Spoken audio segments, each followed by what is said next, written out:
नमस्कार, astro science में आप सभी का बहुत बहुत स्वागत है। मैं हूं आपके साथ अंजलि और मेरे साथ हैं एस्ट्रो साइंटिस्ट गुरुदेव जीडी वशिष्ठ जी। सर, आपका बहुत बहुत स्वागत है। माता रानी खुशियां दे, सुख दे।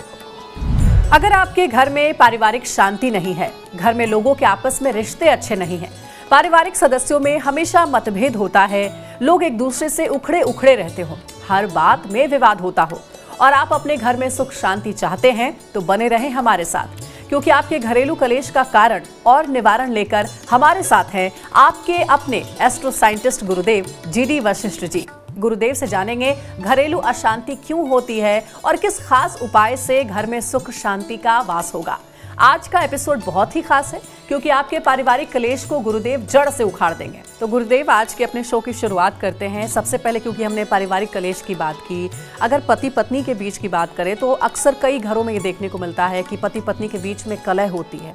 हम कई बार ऐसा सुनते भी हैं। कुछ पति पत्नी ऐसे भी होते हैं कि झगड़ा और कलह इतनी ज़्यादा बढ़ जाती है कि नौबत हाथापाई मारपीट तक आ जाती है। तो क्या पति पत्नी के बीच झगड़ा होने के पीछे किसी तरीके का गृह दोष भी होता है? क्या होता है ये गृह दोष और इसका निवारण क्या है? जन्म कुंडली का 7वां और 12वां घर, ये डायरेक्ट पति पत्नी के साथ संबंधित होता है। 12वां घर मियाँ बीवी के मिलन का होता है और 7वां मन से बंधन बांधने का होता है, जिसे हम शादी बोलते हैं जी। ठीक है। जब इन घरों के अंदर कोई भी खराब ग्रह बैठने लगते हैं और वो जो बैठे हुए ग्रह है इस घरों के अंदर, वो जब अशुभ होते हैं तो मियाँ बीवी में कला होती है, लेकिन अलग नहीं होते। लड़ाई झगड़ा मार पिटाई ये सब कुछ होता है और बहुत बहुत दिन तक अपने ही घर में रहते हुए अलग अलग रहते हैं। तो ये जन्म कुंडली के 7वें और 12वें घर के कारण होता है। इसके अंदर अगर 7वें 12वें और तीसरे घर के अंदर खास तौर पे कोई अशुभ ग्रह बैठा हुआ हो तो मियाँ बीवी का लड़ाई झगड़े के बाद में तलाक भी होता है। ये चीज़ इसीलिए हमारे संस्कारों के अंदर जो हमें हमारे दादी नानी परनानी के पास से जो एक संस्कार मिले कि गृहिणियों को सुबह सुबह नहा धो करके मंदिर ज़रूर जाना चाहिए। अब वो मंदिर जाएंगी तो खाली हाथ तो जाएंगी नहीं, और कुछ ना कुछ फूल फल मिठाई, ना घर पे ही बनाई हुई कोई मिठाई, ये लेकर के जब वो मंदिर जाती हैं तो 12वें घर की अशुभता को ये खत्म करने में सबसे उपयोगी एनर्जी बनती है। ठीक है। सारा खेल एनर्जीज का है जी, ऑरा का है। तो हमें वो बदलना होता है अगर हमारा खराब हो। तो वो मंदिर जाने से 7वां घर और 12वां घर ये शुद्ध होता है। तो मीठा जो होता है किसी भी प्रकार का, चाहे वो मिश्री हो, पतासे हो, बर्फी हो, लड्डू हो, कुछ भी हो, उसके अंदर मंगल होता है और शादीशुदा ज़िंदगी के लिए मंगल को खास तौर पे देखा जाता है। और मंगल खराब हो तो घर में क्लेश के चांसेस बहुत ज़्यादा होते हैं। तो इसीलिए मंदिरों के अंदर जितनी चीज़ें चढ़ाई जाती है, आप देखिए कड़वी नहीं होती, सारी की सारी मीठी होती हैं। तो वो जब हम मीठी बना के चढ़ाते हैं तो उससे शादीशुदा ज़िंदगी के क्लेश खत्म होते हैं। दूसरा मियाँ बीवी के बीच में लड़ाई का कारण जो सबसे बड़ा है, और वो क्या है, एक की बात दूसरे को समझ ना आए, एक की बात दूसरे को बुरी लगे, समझाने लगो तो इरिटेशन पैदा हो जाए और लड़ाई का रूप ले ले। ये किस लिए होता है? ये होता है अपने अंदर ऑक्सीजन की कमी के कारण। ऑक्सीजन की कमी के कारण याददाश्त की कमी, और याददाश्त की कमी के कारण सामने अपने जीवन साथी की रोज़मर्रा की बातों को भूल जाना कि इसको क्या अच्छा लगता है क्या बुरा लगता है, ये भूल करके हर वक्त वही बात करना जो तुम्हारी नेचर में है और जो कि सामने वाले को बुरी लगती है। तो ये दूसरा कारण होता है शादीशुदा ज़िंदगी के अंदर लड़ाई का। तो इसीलिए औरतों को ख़ास तौर पे एक हिदायत दी गई कि शादीशुदा ज़िंदगी में अगर दिक्कत है तो बृहस्पतिवार को कच्चा पीला सूत पीपल को लपेट करके वहाँ पर जल चढ़ाएं। कारण आप सबको पता है कि इस धरती पर ऑक्सीजन का अगर कोई 24 आवर का कोई स्रोत है तो वो पीपल का पेड़ है। तो ये ऑक्सीजन की कमी पीपल को कच्चा पीला सूत लपेटते लपेटते में 7 बार जब लपेटते हैं, औरत के अंदर जाती है, उसकी याददाश्त बढ़ती है, उसकी सहन शक्ति बढ़ती है और अपने ही घर वालों की ज़रूरतों को, बातों को समझने में उसको मदद मिलती है। ये साइंस है, ठीक है। और इतनी सी ये साइंस फॉलो करने से घर के अंदर कलेश होने बंद हो जाते हैं। जी, बहुत अच्छा और सरल उपाय गुरुदेव ने बताया है। एक और समस्या अमूमन कई घरों में देखने को मिलती है गुरुदेव कि पिता और बच्चे के बीच का संबंध अच्छा नहीं है, ठीक नहीं चल रहा है। कई बार तो बातचीत तक नहीं होती है पिता और बच्चे की। तो इसके लिए कौन सा गृह दोष जिम्मेवार है, इसका निवारण कैसे हो? जन्म कुंडली के अंदर पिता की कुंडली में पुत्र का जो स्थान होता है वो जन्म कुंडली का 5वां घर होता है, और पुत्र की कुंडली के अंदर जो पिता का स्थान होता है वो जन्म कुंडली का 5वां घर होता है, ठीक है। अगर पिता की कुंडली के अंदर जन्म कुंडली के 5वें घर के अंदर पापी ग्रह शनि, राहु, केतु को बोलते हैं, शुक्र को भी बोलते हैं, लेकिन यहाँ शनि, राहु, केतु आ रहे हैं। ये कोई भी ग्रह एक भी अगर इनमें से विराजमान है यहाँ पर, तो पिता की ही अपने पुत्र के साथ नहीं बनेगी। पिता हर वक्त अपने बच्चे को समझाने की फिराक में रहेगा, जिससे कि बच्चा दुखी होगा। और अगर बेटे की जन्म कुंडली के 5वें घर के अंदर शनि, राहु, केतु में से कोई एक या दो हों, तो बेटा ही ऐसा उदंडी होगा कि उसको अपने पिता का समझाया हुआ अच्छा ही नहीं लगेगा, और वो हमेशा अपने पिता के विचारों के खिलाफ ही जाएगा, और जो पिता समझाएंगे वो खास तौर पे नहीं करेगा। तो ये जो एक योग बनता है, आप देखिए कि जो भी बच्चे शराब पीते हैं, पब में जाते हैं, माँ बाप की नहीं सुनते, अपने दोस्तों के साथ मस्त रहते हैं, उनकी 2 ड्रेस बड़ी खास होती हैं। एक होती है काली और नीली, यानी कि नेवी ब्लू कलर और ब्लैक कलर, उनको बहुत पसंद होता है। और दूसरी ड्रेस होती है मल्टी कलर, यानी कि टी शर्ट या पैंट भी ऐसी कि जिसके अंदर कई कलर हो। ये जो कई कलर वाले हैं, जिनको ये कपड़े पसंद आते हैं, बेटा उनका केतु खराब 5वें घर के अंदर होता है। और जिसको ब्लैक कलर ज़्यादा पसंद है उसका शनि होता है, और जिसको ब्लू कलर ज़्यादा पसंद होता है उसका राहु 5वें घर में होता है। कितना आसान है जांचना। अब ऐसी अवस्था में जिस बच्चे का, मान लीजिए आपके घर में कोई ऐसा बच्चा है और जिसका स्वभाव नहीं मिल पाता माँ बाप से, या माँ बाप जो समझाते हैं वो उसको नहीं फॉलो करता है और हमेशा विचारों में तकरार रहती है, तो आपको जांचना क्या है। अगर वो मल्टी कलर पसंद करता है तो ऐसी अवस्था में 43 दिन लगातार 200 ग्राम चावल, 200 ग्राम देसी खांड दान दे दीजिए, आपका बच्चा सीधा हो जाएगा। और ख़ास तौर पे ऐसे बच्चे को अगर ज़ुकाम, डस्ट, एलर्जी भी रहता है तो फिर तो ये उपाय रामबाण की तरह काम करेगा, और माँ बाप के साथ विचार भी मिलने लगेंगे। सिर्फ 43 दिन ये चावल और देसी खांड दान देना है। अगर बच्चे को ब्लू कलर ज़्यादा पसंद है तो ऐसी अवस्था में क्या करना है, आपने अपने घर का जो मेन गेट है वो टूटा फूटा, जंग लगा हुआ ना हो, वहाँ पर पेंट वगैरह मुकम्मल सारा अच्छा होना चाहिए।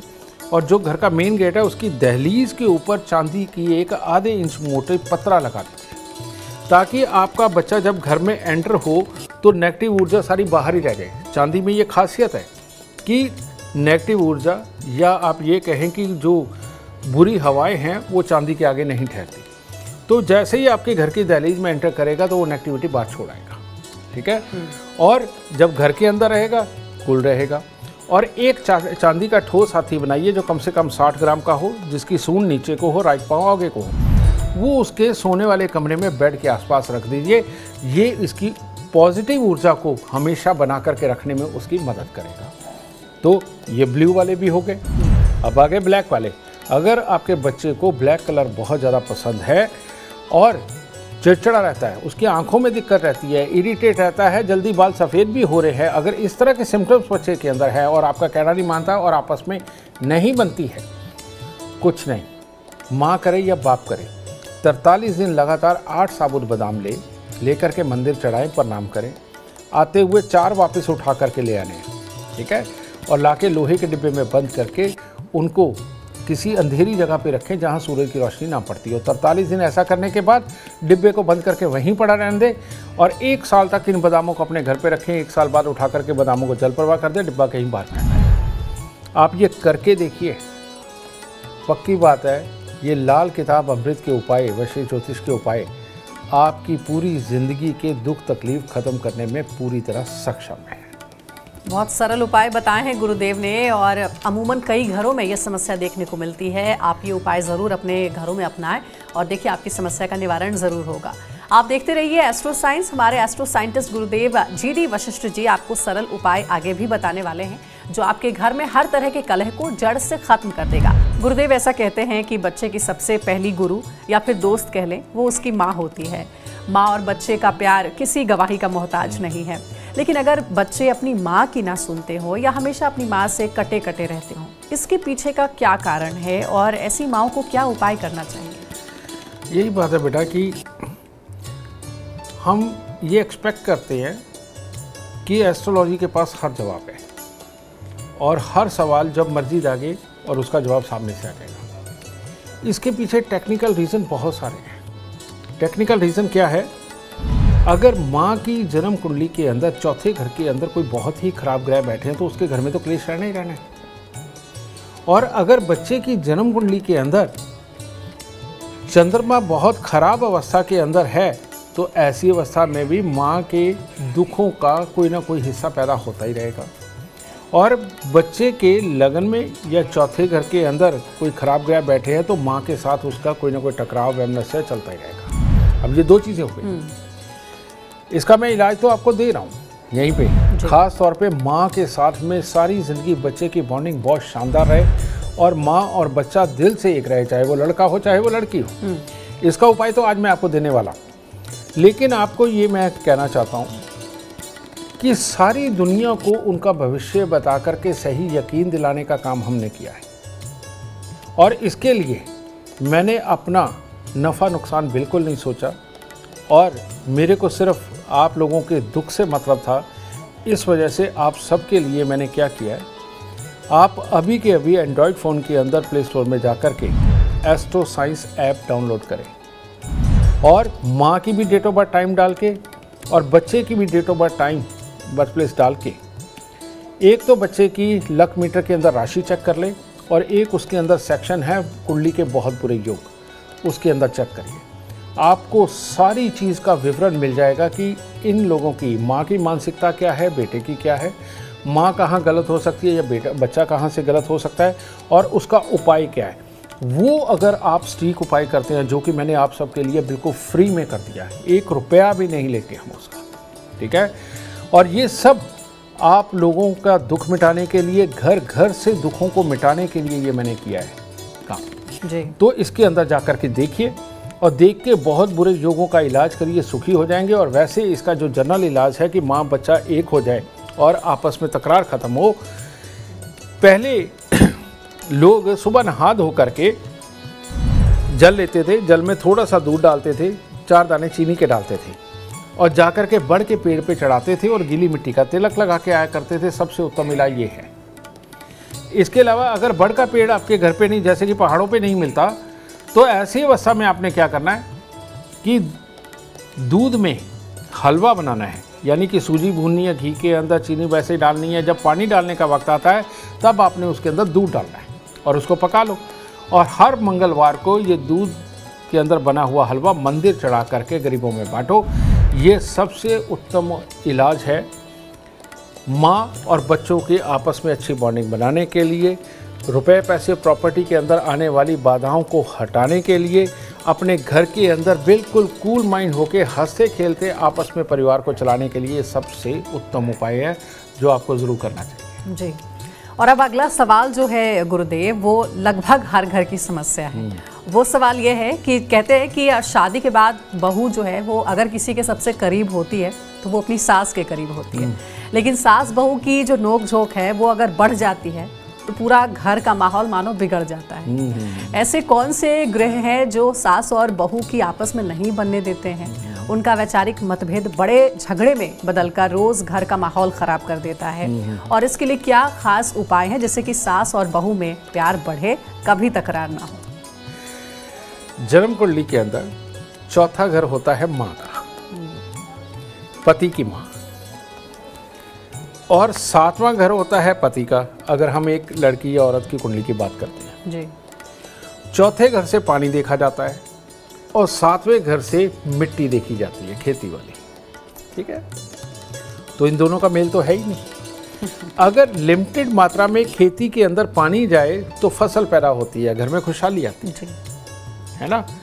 इसको आप ये कह सकते हैं कि अगर सास का इंटरफेरेंस थोड़ा कम रहे तो घर में खुशहाली ज़्यादा अच्छी रहती है, ठीक है।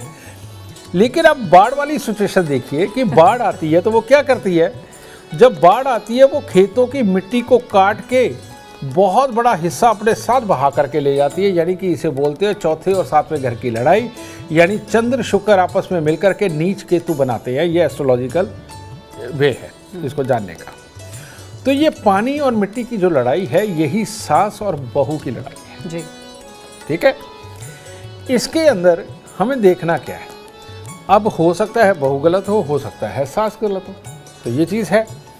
तो ऐसी अवस्था के अंदर एक मीडिएशन के लिए कोई होना चाहिए जो इन दोनों को समझा सके कि कौन गलत है कौन सही है, और बात को ये अपने ऊपर लेकर के ठंडा कर सके। ऐसे ही एस्ट्रोलॉजी है। कहते हैं दो दुश्मन ग्रह अगर आपस में मिल रहे हैं तो बीच में एक ग्रह ऐसा बैठा दीजिए जो इसका भी मित्र हो इसका भी मित्र हो, तो ये लड़ाई बंद हो जाती है। ये बड़ा मुश्किल संयोग भी है गुरुदेव, हाँ, जो आप कह रहे हैं। नहीं, मैं इसका अभी बताऊंगा कि हमारे संस्कारों में इसे कैसे किया गया जी। हमारे संस्कारों के अंदर सबसे पहले लड़की को दहेज के अंदर चांदी देते थे ज़्यादा, ठीक है। अब लोग अमीर हो गए, सोना देना शुरू कर दिया। अब जितना ज़्यादा दहेज के अंदर सोना आता है तो वो चांदी तो आई नहीं जी, ठीक है। उसकी वजह से बृहस्पति देव आ गए, जिसके कारण गर्मी रहती है, और लड़की को घमंड रहता है कि मैं पैसा ज़्यादा लेके आई हूँ, मैं अमीर घर से आई हूँ। वो भी एक पंगा पड़ता है। एक ये, दूसरा, जो लड़की सिंदूर नहीं लगाती, माथे पे लाल रंग की बिंदी नहीं लगाती, और हाथ में वो जो चूड़ा पहनते हैं ये नहीं पहनती, बहुत जल्दी त्याग देती है, उसके घर में सास बहू की लड़ाई कंफर्म है, तय है, क्योंकि ये साइंस है। ये मंगल जब तक बहू धारण नहीं करके रखेगी तब तक बातों को सहने की शक्ति उसके अंदर डेवलप नहीं होगी, ठीक है। एक ये चीज़। चलिए, मॉडर्न ज़माना है, आप चूड़ा भी नहीं पहन सकते, सिंदूर भी नहीं लगा सकते, बिंदी भी नहीं लगा सकते, चलो मान लिया। एक काम कर लीजिए, एक चांदी की डिब्बी लीजिए, चांदी की डिब्बी में शहद भर लीजिए, और शहद भर के एल्फी वगैरह से उसको चिपका लीजिए ताकि वो शहद बाहर ना आए। जिस भी घर में सास बहू की लड़ाई होती है, अगर सास और बहू को ये दोनों को एक एक डिब्बी रखवा दी जाए, यानी कि मंगल इन दोनों के बीच में स्थापित कर दिया जाए, तो इनका मन अपने आप नरम होकर के एक दूसरे की बात को समझने लगेगा और कलेश खत्म हो जाएगा। सब साइंस है, लेकिन ये आम लोगों को पता नहीं कि ये साइंस है, वो इसको अलौकिक चीज़ें समझते हैं। अलौकिक नहीं है, ये साइंस है। और जो मैं साइंस आपको बता रहा हूँ ये भी एक तरह की आपकी किस्मत की ये मेडिसिन है। खा के देखिए, सास बहू के कलेश खत्म हो जाएंगे। देखिए, गुरुदेव ने आपकी सबसे बड़ी समस्या का निवारण बता दिया है। बहुत ही सरल उपाय है, ज़रूर अपने अपने घरों में इसे इस्तेमाल करें। दादा दादी या फिर नाना नानी अपने पोते पोतियों से बहुत करीब होते हैं। वो कहते हैं ना कि धन से ज़्यादा ब्याज प्यारा होता है, वैसे ही बच्चों के बच्चों से दादा दादी को बेहद लगाव होता है। लेकिन बच्चे अगर अपने दादा दादी की इज्जत नहीं करते या उनके साथ रहना पसंद नहीं करते, तो इसके पीछे कारण और निवारण क्या है, गुरुदेव से हम जानेंगे। दादा दादी यानी बीच में दो पीढ़ी तक का फर्क है, माता पिता और उसके बाद दादा दादी। ये किन बच्चों की अपने दादा दादी के साथ नहीं बनती, मैं वो बताने जा रहा हूँ। ये साइंस है। ये भी जिन बच्चों की इम्यूनिटी कमज़ोर होती है, बहुत जल्दी उनको ज़ुकाम, डस्ट एलर्जी, खांसी ये लग जाती है ना। इन लोगों का बृहस्पति खराब होता है। या जिनके घरों के अंदर सांस, टीबी या पैरालाइज का बीज है, कहने का मतलब खानदान के अंदर किसी को रहा है, इन लोगों के भी दादा दादी के साथ बनने में दिक्कत आती है। इसके पीछे का रीज़न होता है बृहस्पति और राहु, ठीक है। राहु है धुआं, बृहस्पति है प्योर ऑक्सीजन। जब हमारे शरीर के अंदर पूरी तरह से ऑक्सीजन ना जाने की एक प्रक्रिया बन जाती है, जो कि इंटरनल कमी की वजह से होता है, उसकी वजह से हमारी इम्यूनिटी डाउन होती है, ठीक है। और बच्चे की याददाश्त कमज़ोर होती है, और बच्चा जो कोई उनको लंबा समझाना, लेक्चर्स देने वाली पोजीशन में आए, बच्चे के अंदर ईगो आ जाती है कि मैं इसकी बात क्यों सुनूं। समझे? ये इन बच्चों के अंदर ये प्रॉब्लम आती है और इन लोगों को अपना दादा दादी का कहा सबसे बुरा होता है। ऐसे बच्चे जो प्रत्यक्ष माहौल सामने होता है सिर्फ उसी में जीना चाहते हैं, और यही वो लोग हैं जो पुराने संस्कारों को दकियानूसी, ढकोसला ये सब कुछ बोलते हैं, क्योंकि उनको आज की ज़िंदगी नज़र आ रही है, पीछे क्यों कैसे करके ये सारे संस्कार बनाए गए उनको इससे मतलब नहीं होता। तो इसीलिए ये बच्चे पूजा पाठ को भी कम मानते हैं या दिखावे के लिए कर लेंगे, लेकिन अंदर दिल से ये दादा दादी की बात नहीं मानेंगे। तो ये एक दिक्कत होती है। इसके बाद अब ये तो कमी है, सही मायने में बच्चे में कमी है, और उसका जुकाम, डस्ट एलर्जी बार बार होना ये आपको बता ही रहा है कि इसकी इंटरनल मशीनरी में दिक्कत है। तो इसका इलाज क्या है? इस चीज़ को अगर आप ठीक करना चाहते हैं तो कच्ची हल्दी मिलती है। कच्ची हल्दी 20 ग्राम लेकर के उसको आप पीसिए, पीस करके उसका आप रस निकाल लें कपड़े के साथ में कटोरी के अंदर, और जितना रस निकले उसके अंदर थोड़ा सा शहद मिक्स करके सोमवार और बृहस्पतिवार को अगर वो कच्ची हल्दी का रस बच्चे को पिलाया जाता है शहद के साथ मिक्स करके, तो उसके अंदर की ये जो मशीनरी बृहस्पति यानी कि ऑक्सीजन लेकर के अपने शरीर को बिल्कुल स्वस्थ बनाना और यादाश्त को तंदुरुस्त करना और धैर्य देना, ये जो कमी आ रही है ये कच्ची हल्दी उसको ख़त्म करेगी। और हर रोज़ केसर का तिलक बच्चे के नाभि ज़ुबान माथे पर लगाना इन समस्याओं को दूर करके दादा दादी के साथ बच्चों का सौहार्द बढ़ा करके दादा दादी से पिछली लाइफ का एक्सपीरियंस लेकर के ये बच्चे शायद दूसरे बच्चों से बहुत ज़्यादा अच्छे वाली ग्रोथ के ऊपर चले जाएंगे इतने से उपाय के साथ। यानी कि समस्या का निवारण तो गुरुदेव बता ही रहे हैं, इम्यूनिटी को कैसे आप स्ट्रांग कर सकते हैं, अगर किसी की इम्यूनिटी वीक है तो उसका उपाय भी उन्होंने बता दिया। गुरुदेव, घर में रहने वाले करीबी रिश्तों की तो हमने बात की, कई समस्याओं का निवारण भी आपने बताया, लेकिन गुरुदेव अब ये बताएं कि कुछ ऐसे रिश्तेदार भी होते हैं जिनसे हमारी बिल्कुल भी नहीं बनती, या अगर वो घर आ जाएं तो हमारा मन खराब हो जाता है, हम मन से उनका स्वागत भी नहीं कर पाते हैं। अगर ऐसा हो तो इसके पीछे कौन सा ग्रह दोष जिम्मेवार है, और रिश्तेदारों से प्यार और सम्मान मिले इसके लिए क्या उपाय करना चाहिए? बेटा अब तुमने तो रिश्तेदार बोल दिया, लेकिन रिश्तेदार इतने सारे होते हैं जो 9 ग्रहों में बटे होते हैं और 12 घरों में बटे हुए होते हैं। जैसे पहला घर नाना का होता है, दूसरा घर ससुर का होता है, तीसरा घर छोटे भाई बहन का होता है, चौथा घर माँ और मामा परिवार का होता है, पांचवा घर पिता और पिता के सगों का होता है, छठा घर फिर अगेन मामा का होता है या बहन का होता है। तो इस तरह से अलग अलग। मैं इसके अंदर आपको जो बहुत ही ज़्यादा किस्मत कनेक्शन रखता है मैं उस घर के बारे में बताता हूँ। अगर जन्म कुंडली के चौथे घर के अंदर ग्रह खराब बैठा हुआ है तो मामा के साथ तकरार होती है लेकिन मिलना रहता है। मामा के साथ तकरार होती है लेकिन उसके साथ मिलनसारी रहती है, और समय समय पे बुरे वक्त में थोड़ा बहुत काम भी आते हैं। ठीक है, तो ये चौथे घर की अशुभता को दूर करने के लिए हमें करना क्या है कि जब भी कभी चलते पानी के किनारे जाए तो थोड़ी सी चने की दाल बहा दीजिए बहते पानी के अंदर, इससे ये बुरापन निकलेगा। फिर जो रिश्ता ही खत्म होता है, जिनको देखते ही चिड़न आती है और मामा को भी आए और भांजे को भी आए और दोनों एक दूसरे के ऊपर ब्लेम गेम करते हों और देखते ही सड़ जाते हों, इवन शादी पे भी मिले तो तब भी एक दूसरे की तरफ तलक निगाहों से देखते हों, ऐसे में जन्म कुंडली का छठा घर ये जिम्मेवार होता है। ये मामा का प्योर घर है। ठीक है, ऐसी अवस्था के अंदर बेटा अगर ऐसा इंसान बंदरों को गुड़ गेहूं खिलाता रहे और नीले रंग के फूल ये माँ सरस्वती को समय समय पे अर्पण करता रहे तो उसके अपने मामा परिवार के साथ में ये प्रॉब्लम खत्म हो जाएगी, और फिर मामा को भांजे को देख के और भांजे को मामा को देख करके चिड़न कभी नहीं आएगी। अपने रिश्तों को मजबूत करें, अपने रिश्तों को मजबूत करें। इतने छोटे से उपायों के साथ लड़ने में क्या रखा है बेटा। बिल्कुल सही बात है, छोटी सी जिंदगी है और ऐसे में सबके साथ मिलजुल कर खुश रहना चाहिए, खुद भी खुश रहिए और दूसरों को भी खुश रहिए। गुरुदेव अब जरा आप इसके उपाय बताइए कि घर में अगर शांति हमें रखना हो, सुख समृद्धि का वास हो, इसके लिए दर्शकों को कोई एक वास्तु उपाय बताएं।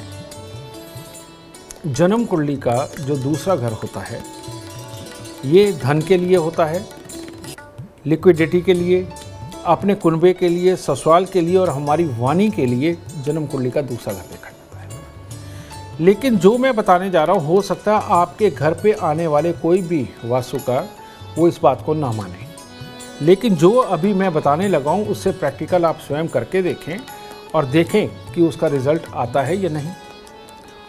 जन्म कुंडली का दूसरा घर यानी कि उत्तर पश्चिम, नॉर्थ वेस्ट, इसके अंदर अगर टॉयलेट हो, कबाड़ हो या ऐसी कोई अलमारी रखी हुई है जिसमें कबाड़ भर के रखा हुआ है, वॉशिंग मशीन हो, ठीक है, नहाने धोने का स्थान हो और वहाँ पर जंग लगा हुआ कोई चीज़ें पड़ी हुई हैं, या आपके नौकर ही उस दिशा के अंदर रहते हैं, तो आपके घर में बीमारी भी होगी, क्लेश भी होगा, पैसा आएगा लेकिन जाएगा कहाँ आपको पता भी नहीं चलेगा। आने में दिक्कत नहीं, वो आपके ग्रहों के से आ रहा है लेकिन टिकेगा नहीं। इसीलिए यहाँ पर कबाड़, टॉयलेट, बाथरूम, कबाड़ की अलमारी या नौकरों के रहने का स्थान ना हो, जो सफाई कर्मचारी, ठीक है। अगर ये आप यहाँ से नॉर्थ वेस्ट से शिफ्ट करते हैं तो आपको बहुत बड़े लाभ होने वाले हैं। दूसरे घर के अंदर राहु खराब होता है, इसका मैंने इलाज बताया। दूसरे घर के अंदर सूर्य भी खराब होता है। दूसरे घर के अंदर सूर्य हो तो कहते जर जोरू ज़मीन का झगड़ा पड़ेगा ही पड़ेगा और पैसे फंसेंगे, प्रॉपर्टी फंसेगी, ये होगा। तो इसका मतलब क्या, आपके घर के नॉर्थ वेस्ट के अंदर किचन है। अगर नॉर्थ वेस्ट के अंदर किचन रही, वहाँ चूल्हा जलता रहा, तो जर जोरू ज़मीन का झगड़ा पड़ेगा, पैसा आएगा, आप प्रॉपर्टी पे लगाएंगे, उसके डॉक्यूमेंट में प्रॉब्लम निकल आए, बीच में आदमी प्रॉब्लम कर दे, कुछ भी कर दे, उसमें दिखते रहेंगी और बीवी बीमार रहेगी, आपस में क्लेश रहेगा और जिसको पैसा दे दोगे वो वापस नहीं मिलेगा। तो इसीलिए नॉर्थ वेस्ट के अंदर ना किचन, ना टॉयलेट, ना बाथरूम, ना कबाड़ वाली अलमारी, ये बिल्कुल नहीं होनी चाहिए। इसको हटा के देखिए, आपके मैक्सिमम दुख यहीं से खत्म होने शुरू हो। घर में हमेशा सुख शांति का वास हो और परिवार में एकता बनी रहे, गुरुदेव इसके लिए क्या कोई खास उपाय है या फिर कोई खास वस्तु जो कि घर में रखी जाए? ये एक बार में ही एक ही उपाय देकर के इस चीज़ को ठीक कर दिया जाए, ऐसा हो ही नहीं सकता। रोज हमारे टीवी चैनल पे अलग अलग ज्योतिष शास्त्री इस तरह के रोज उपाय देते हैं, लेकिन आप सबने भी आजमा के देखा होगा ये संभव है ही नहीं। लेकिन एक बात सत्य है कि जिस घर के अंदर पापी ग्रहों को सदा खुश रखा जाता है, किसको पापी ग्रह कौन से? शुक्र, शनि, राहु, केतु, ये धन देने वाले ग्रह हैं। शुभ ग्रह जो है धन नहीं देते, अशुभ ग्रह ही धन देते हैं। अगर हम इनके जानवरों को खुश रखें तो हमें ये अकल ज़रूर आ जाएगी कि किस बात पे लड़ना है, किस बात पे नहीं लड़ना, क्योंकि लड़ना भी ज़रूरी होता है। कई बार हक की बात होती है, कई बार सामने से गलत हो रहा होता है, उसका जवाब देना भी ज़रूरी होता है, ठीक है, उससे नहीं बचना, लेकिन बेमतलब की बातों से बचना ज़रूरी है, जिसके कारण घर में सुख शांति बनी रहे। तो आज आप सबको, आपके घर में रुपया पैसा आए, आपके बच्चे तरक्की करें, आपके आइडियाज़ सक्सेस हों, मियाँ बीवी का रिश्ता परफेक्ट रहे और घर के अंदर किसी चीज़ की कमी ना हो, उसका मैं उपाय देने जा रहा हूँ। और वो उपाय क्या है? वही हमारे दादी नानी के समय का उपाय। वो क्या? वो खाने से पहले 3 ग्रास निकालते थे, एक गाय का, एक कुत्ते का, एक कौवे का। तो ऐसे में आज के ज़माने में आपके बच्चे नहीं मान रहे, कोई बात नहीं, लेकिन घर की गृहिणी को क्या चाहिए? आज जब घर का खाना बनने लगा है सुबह के वक्त में, वो जो पहली रोटी तवे के ऊपर डाली है ना, उसको पका के उसको अलग रख दें और सबको खाना पीना खिलाए, सबको ऑफिस भेजे, स्कूल भेजे, और उसके बाद वो एक रोटी को आधी तोड़ के गाय को दे दे, आधी कुत्ते को डाल दे और आधी छोटा छोटा चूरा करके कौवों के लिए डाल दे। जो गृहिणी ये वाला उपाय रोज नहीं भूलेगी, आप इसी 1 साल के अंदर देखिएगा, घर के अंदर पति के सुख को वाच करके देखिए, बच्चों के सुख को वाच करके देखिए, पैसे के सुख को वाच करके देखिए, और जो लोग तुम्हारे को पहले साथ नहीं देते थे और तुम्हारी बात को अहमियत नहीं देते थे, किस तरह से वो चल चल के आपको आकर के अहमियत देने लग जाएंगे। ये आप करके देखिए। ये लाल किताब का अमृतमयी इलाज है और ये करने से आज की डेट में लाखों करोड़ों घर सुखी हो चुके हैं और आपको जल्दी सुखी हो जाना चाहिए ये उपाय करके। तो गुरुदेव के उपाय आप आजमा कर देखें, देखना कैसे घर से आपके कलह, कष्ट और परेशानियां कोसों दूर भाग जाएंगी। उम्मीद करते हैं आपको आज का विषय पसंद आया होगा। कल आपके सामने लेकर आएंगे एक और विषय जो आपकी कॉम्प्लिकेटेड लाइफ को बना देगा आसान और खुशियों से भरपूर।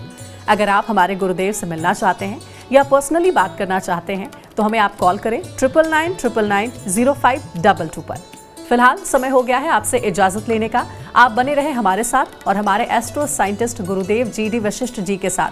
देखना ना भूले एस्ट्रो साइंस रोजाना सुबह 8 बजे। नमस्कार।